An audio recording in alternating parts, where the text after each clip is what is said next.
JB here. Hope everyone's doing outstanding. October 16th, 2024, 8:55 a.m. on this fine Wednesday. Talk really quick about the market, some of the names I'm looking at, and go from there. But markets futures are slightly in the green. Actually, small caps are solidly in the green, up nearly 0.75%. Finally, right? Well, so markets, the S&P opened right at, the SPY opened at 585, 584 and change, and then just melted pretty much for the rest of the session. No big catalysts to speak of outside of that ASML leak for earnings, and their guidance put a hurting on all the other semi names. They all sold off in sympathy. But today it seems like that news has kind of been played out, and then we're getting some bounces here. So no big catalyst for today, and then tomorrow we have Netflix earnings after the close. There were some earnings this morning.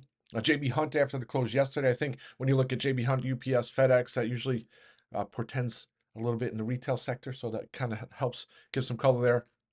But should be interesting tomorrow after the close, see how the market reacts. But you can chalk some of yesterday's move up a little bit to profit taking with markets at all-time highs. It was still the second highest close for the S&P in history, despite the pullback. So I guess you keep that in some context. But all it does is leave open the headlines, right? So you market watch this morning.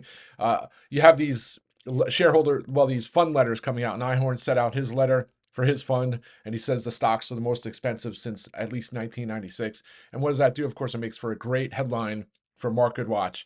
And if you know Dave and follow some of these folks over the years, I mean, Bill Ackman, I remember back in the day, he's a lot of times he's been long names too, and he's had some good ones.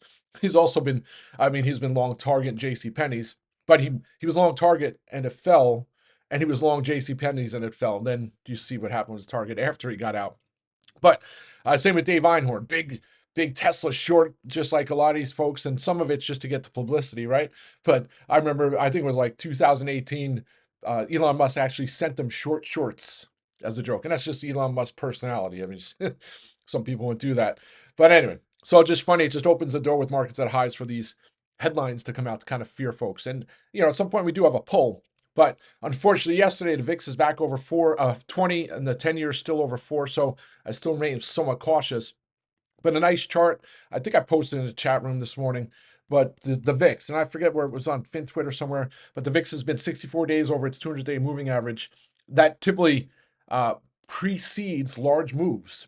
So you take a look at the times that's happened. You have back in COVID, back in 2014-15 with the big sell-off in August in the Asia markets that rolled over in the US, and obviously 2008, 2009. But the difference here is we haven't had a sell-off. We've had a melt to highs. So it's kind of like contradictory. You would think with the VIX at highs, the market would have sold off or been in a long downtrend. It hasn't been the case, right? So that's why it's just, I'm still trying to wrap my head around it. And I mean, some of it could be the election, right? So yeah. So just always, I wish the VIX was at 16, 17, so I wouldn't have to look at it, right? And I could be a little more optimistic and convicted in some bounce names or names that'll move higher.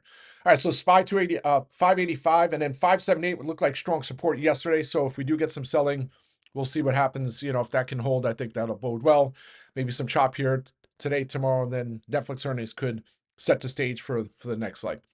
And then the silver lining here is small caps, and small caps are green for the entire day, and then a late session fade. It still closed green, but not at highs. So despite the S&P at times was nearly down 1%, the small caps were on the other side. I was saying my watch list yesterday, despite the market pullback, almost half of my stocks were in the green yesterday that were on my watch list. So typically you don't see that when the market's S&P, NASDAQ, and Dow are down so much. And the other thing was the Dow with United Healthcare, you would think it would be down more than NASDAQ and the S&P, and it wasn't. So hey, just little silver linings. But 225 here on IWM, it was over that mark in the pre-markets down here, 224.72. If that can really start to get going, gosh, I can see another couple weeks of some nice rallies, especially in some of the names I like in the small cap sector and biotechs. All right, so that's small caps and the market. So some individual names, and I used to be a more aggressive, maybe 6, 7, 8 years ago. I would trade a lot more names into earnings and binary events and weekly lottos.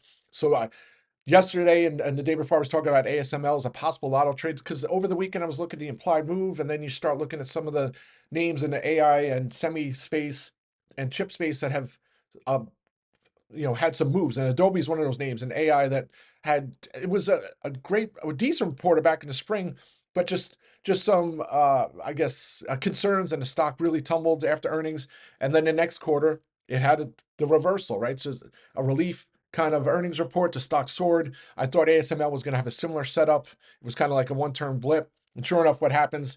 In the morning I edited the calls, and just 20 minutes later, the earnings got released or leaked. And if you went to their website, that news release was actually out there, and then the company removed it, and then they went back and put it back there later. But decent earnings, just weak guidance and concerns, and there was a slowdown in their business, folks. For the last earnings, that's why it dipped, and they pretty much reiterated that the recovery is slower for them. And then you saw the other semi names drop. Just unfortunate, right? Why couldn't it leak the report pre-market or before I got to my calls? But it just take it with a grain of salt. The only way I would have been out is if the stock had rallied during the day and I was able to close some out to cover costs, which obviously wasn't the case. But now on the flip side, I was able to get some sympathy moves. So Lam Research is a name that same thing, makes equipment for the chip sector. It was only down like 4 or 5%, while Lam was down nearly 14%. I thought a nice sympathy move. It was trading at $80. Went and got some spec puts to play for protection for more downside. Sure enough, it just melts pretty much for the rest of the day, all the way down to 76 and change. Locked some of the puts out for 100% and a little over 200%. And it held some into today. It was down at 75 at the open of the pre-market session. It's up here about 77 now.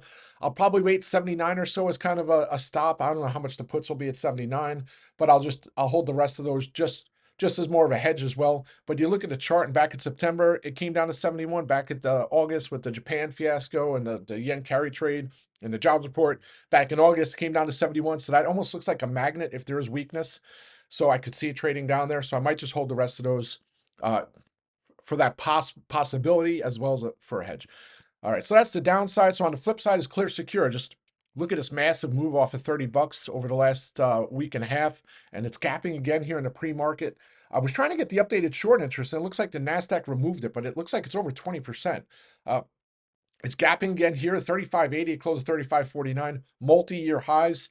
I still have my 36 strikes expire Friday, so I might lock some in depending what they look like. They came back to life yesterday, what they look like today, and then I'm going to look for November strikes that, they added the 42s for November. I might look for those, or maybe even the 40s. I can go on a rant for a while on Clear Secure. Just a great fundamentally sound growth story, just a monster growth story, actually. So that's that. That's clear. Roku, I mentioned September, it hit 79.65, and that seemed like the key spot. And then yesterday, we have the market doing well on Tuesday. Friday, well, last week, the market would go up and Roku would sell off. And then when the market would sell off, Roku would go up. And here we are again. Yesterday was like deja vu. Roku sold off Friday. It was down 2%. And then yesterday, the market is selling off and Roku was rallying. It closed up nearly 3%, well, over 3%, right? 3.337%. Take a look. It's like a wall there at 79 and change. If it gets over 79.65 today, I think it's off to the races. So mid 80s. I may look for some more strikes, not for this week, but for next week. And then we have Netflix earnings tomorrow, which could, and it hasn't so much in the past, but it could cause some kind of sympathy move for Roku, especially if Netflix gives more color on its ad side of its business, which is Roku's bread and butter. That's Roku. Redfin looked like it was going to break out yesterday, and then came under pressure at the end of the day with the rest of the small caps. Still closing the green, but that's 3 straight sessions to the upside. Held to 50-day. We have housing data on Friday. It's gapping again here in the pre-market. Still holding some January strikes. I'll continue to look for opportunities to add some calls, especially on strength today. If the small caps IWM is over 225, I'll be looking for more calls on Redfin. Added some Biogen calls at the open, all the way up to 194, and then pretty much melted from 10:30 on. Still closed flat, was down 0.01%. At some point, it's going to break and run over 200 bucks. 50-day moving average 197. Mentioned that yesterday. If that breaks, I think that's off to the races. SE, so SE Limited closed down over 3% yesterday, and the rest, all the Asia stocks sold off. Southeast Asia, China, everything sold off. So that just seemed like it was a sympathy move with the rest of those names. And then sure enough, what's it doing this morning? Gapping up over 99 bucks. If it breaks 100 again today, I'll be looking for some more strikes to play for that move to 105, 110 plus. and hopefully to get some calls encompassing earnings if the premium starts to come down.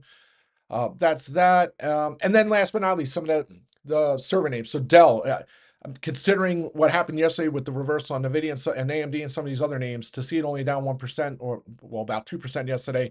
I think that bodes well. So I'll be watching. I'll continue to have DELL on watch. 132 or so is a big spot, and then it has that at the gap fill, and then I think it goes up to 145. So I don't think yesterday's news with ASML does anything much. DELL just creates an opportunity, so don't be surprised if I had some calls there.